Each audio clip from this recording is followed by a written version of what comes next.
है कि इन सारी एफआईआर्स को क्लब कर दिया जाए, यानी कि इनको एक साथ कर दिया जाए।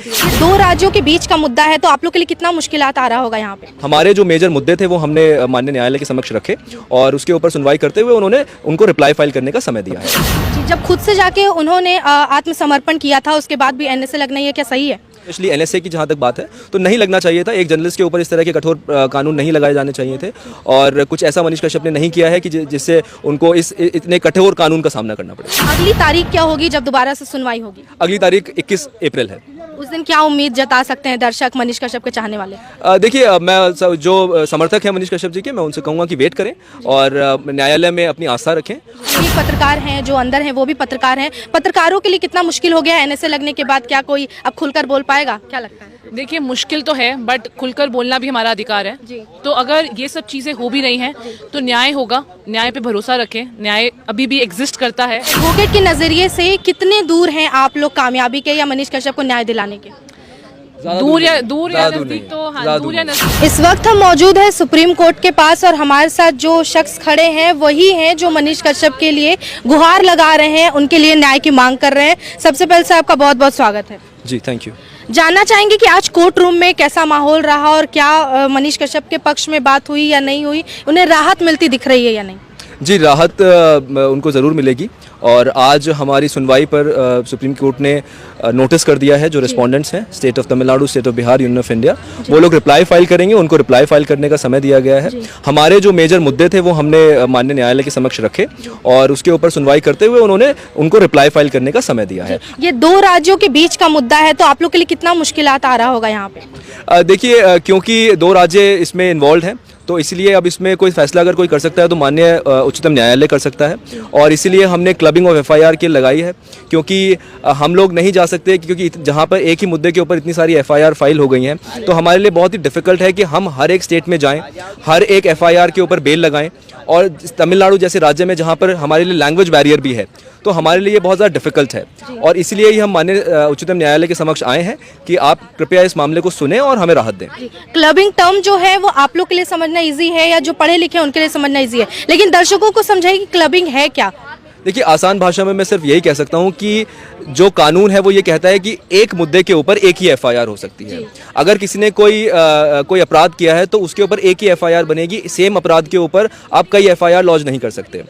और इस मामले में क्या हुआ है कि सेम मुद्दे के ऊपर अलग अलग जगहों पे एफआईआर हो गई हैं, स्टेट ऑफ तमिलनाडु में भी, स्टेट ऑफ बिहार में भी। हमारे नॉलेज में ये है कि बिहार में 3 एफआईआर हैं, 2 तमिलनाडु में हैं।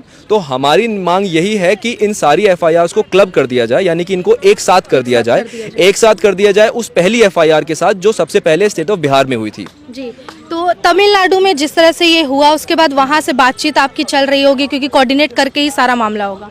जी, मेरी डायरेक्ट तो मनीष जी से बात नहीं होती है क्योंकि वो कस्टडी में है, बट उनके जो रिलेटिव हैं, उनके ब्रदर हैं, उन लोगों के थ्रू मेरी बात होती है और उन्हीं के थ्रू वही लोग इस केस में पैरोकारी कर रहे हैं और उन्हीं के इंस्ट्रक्शंस पे हम लोग यहाँ पे उनकी पैरवी यहाँ पे न्यायालय के समक्ष कर रहे हैं। जी, जब खुद से जाके उन्होंने आत्मसमर्पण किया था उसके बाद भी एनएसए लगना ये क्या सही है?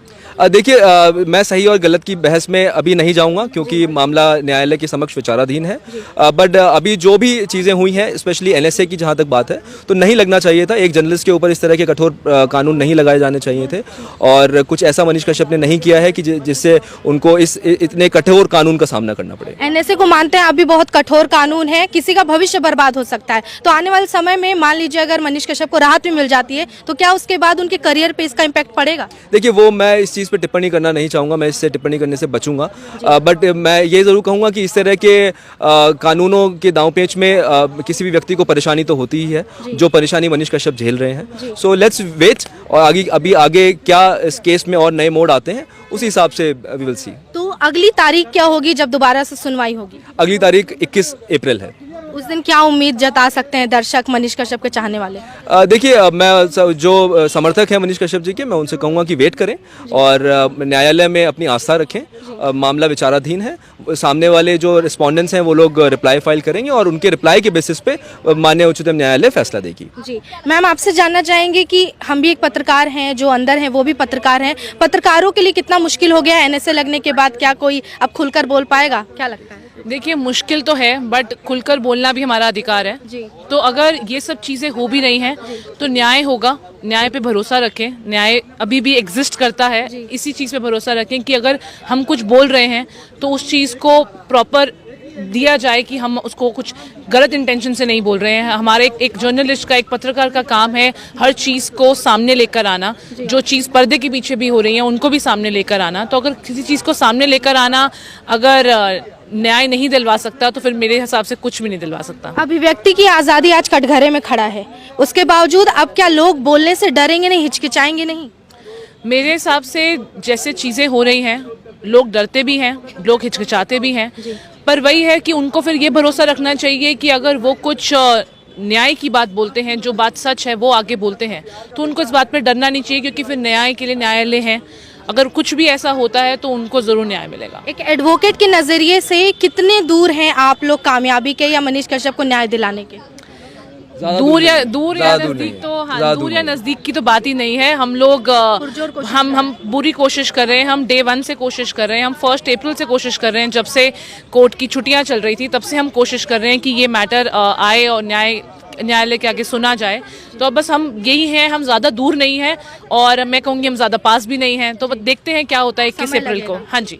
कहते हैं समय सबसे ज़्यादा बलवान होता है। इस समय हमने बातचीत की मनीष कश्यप के लिए जो कोर्ट रूम में अपनी राय पेश कर रहे हैं या उनकी दलीलें पेश कर रहे हैं उनकी ओर से, उन एडवोकेट के साथ बातचीत की, उनके ग्रुप के साथ बातचीत की और जो नज़र आ रहा है, जो सिनेरियो दिख रहा है, उस हिसाब से आपको बताते चले कि कहा गया है कि 21 तारीख की तारीख दी गई है जिस दिन दोबारा से दलीलें पेश की जाएगी और दोबारा से बातचीत किया जाएगा और दोबारा से उस पर आगे की कार्रवाई की जाएगी। लेकिन उनके दर्शक, उनके चाहने वाले जानना चाहते हैं कि क्या मनीष कश्यप को राहत मिलेगी या नहीं। तो उसके लिए आपको बता दें कि सच की जीत हमेशा हुई है, आगे भी होगी। हम पहले भी मनीष कश्यप के साथ थे और आज भी साथ हैं और सच के हमेशा साथ ही रहेंगे। बाकी अपनी राय एडवोकेट की राय पर जरूर दीजिएगा, कमेंट बॉक्स में जरूर बताइएगा और साथ ही आप मनीष कश्यप को लेकर क्या सोच रहे हैं ये राय देना बिल्कुल ना भूलें।